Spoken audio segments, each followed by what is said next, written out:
Hey guys, what's going on? So today I have another album review for a record that I recently got for my birthday. This time I'm going to be reviewing CRYPTOPSY's Blasphemy Made Flesh. Of course, you guys know how much I love this band. I mean, it's kind of an inside joke how much I like this band at this point. Sorry about that. This is a really fucking good album though. It's definitely like their second best behind, of course, None So Vile. And it's definitely one of their best albums because they don't have the greatest discography as a whole. But it's a really fucking good album. So anyways, this is a repress or reissue on Moron Music. So yeah, I'm pretty sure this fucking reissue came out. Yeah, it says in 2015. So yeah, so there's the album cover. Really cool album cover though. I feel like they should have chosen maybe a different color for the logo because it kind of blends in with the background a little bit. But nonetheless, pretty fucking cool artwork though. There's the back, close up of the artwork, and then all the tracks listed. You got a Defenestration, Abigor, Open Face Surgery, Serial Messiah, Born Headless, Wine of the Cross, Gravaged, CRYPTOPSY, Memories of Blood, Mutant Christ, and Pathological Frolic. So yeah, I just said so yeah, something else. Printed in your sleeve, logo and like the lineup of the band and a picture of them. Although for some reason it's like really blurry. I don't know if they just took the CD version and just stretched it out or what. But it's like super blurry for some reason. But yeah, so that's that. Then you have all the lyrics, of course. CRYPTOPSY's lyrics are fucking awesome too. I mean, yeah, like for example, in Open Face Surgery. Fleeting lucidity's too loud for me. Let me be my silent self. Our existences irreconciled. Make them stop. I'm rotting fast. The answer, painful though it may be, is change. Alter my outer shell. The listeners may not. They know it's me. Open face surgery, short of pain, as long on masquerade.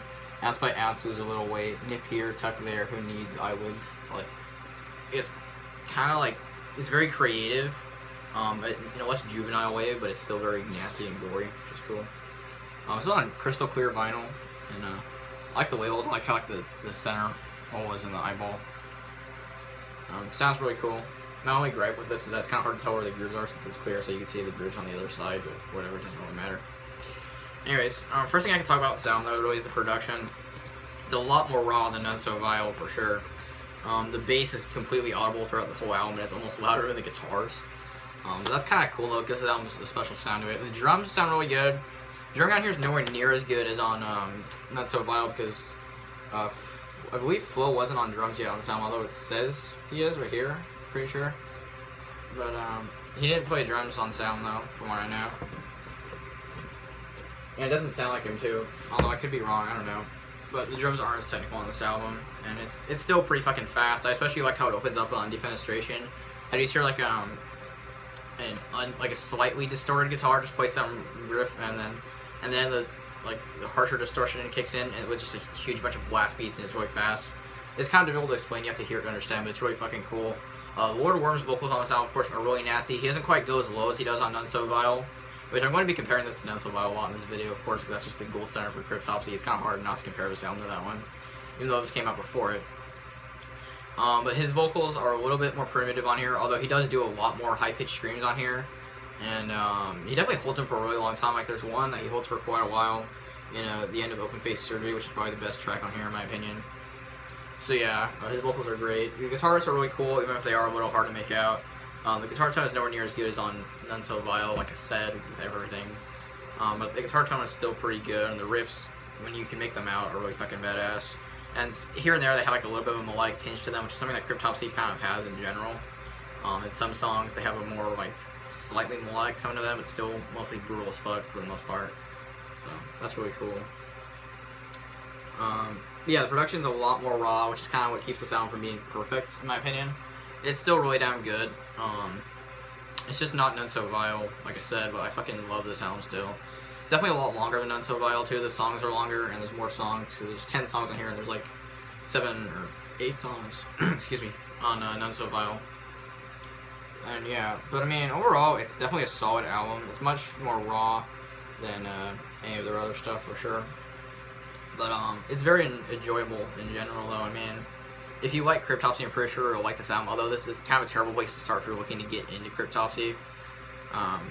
Yeah, it has their sound, though. It has that very menacing, you know, just insane, like, animal being let out of a cage, like, speed and brutality, and even technicality to it. Although, in my opinion, I believe they're a little bit more brutal death metal than they are tech death. People say they're tech death, but in my opinion, they're a lot less focused on showing off their skills, and they're more focused on, you know, just being fucking crazy and not technical, being crazy and brutal. Which is what I like about CRYPTOPSY a lot, is just how disgusting and hateful they sound, and fucking nasty, and it's awesome.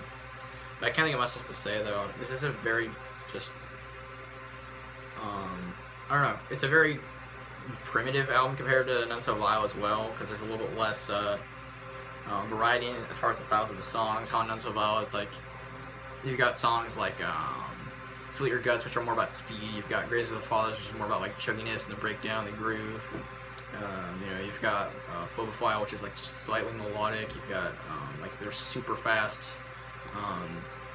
Fucking sing the song. Oh my god, what am I forgetting? Witch Mistress. Well, on here, most of the songs are really similar to each other. And this album's a lot less focused on groove than None So Vile. So yeah, I mean, if you like CRYPTOPSY, I would definitely give this a listen. It's definitely one of their classic albums. That's their second best, so yeah. But yeah, it's interesting because you'd see what would is to come on None So Vile, but you know, it's not quite as it's not quite as perfect as None So Vile, but it's still a very good album though. Can't think much else to say though. It's kind of a short review, but CRYPTOPSY, Blasphemy Made Flesh, one of my favorite death metal bands of all time. So I mean, I had to get this the second I saw it. So yeah, I'd give it like a 8 out of 10. Really fucking good album. So yeah, so that's it for this video though. Hope you guys enjoyed. Don't forget to like, comment, subscribe. See you later. Bye.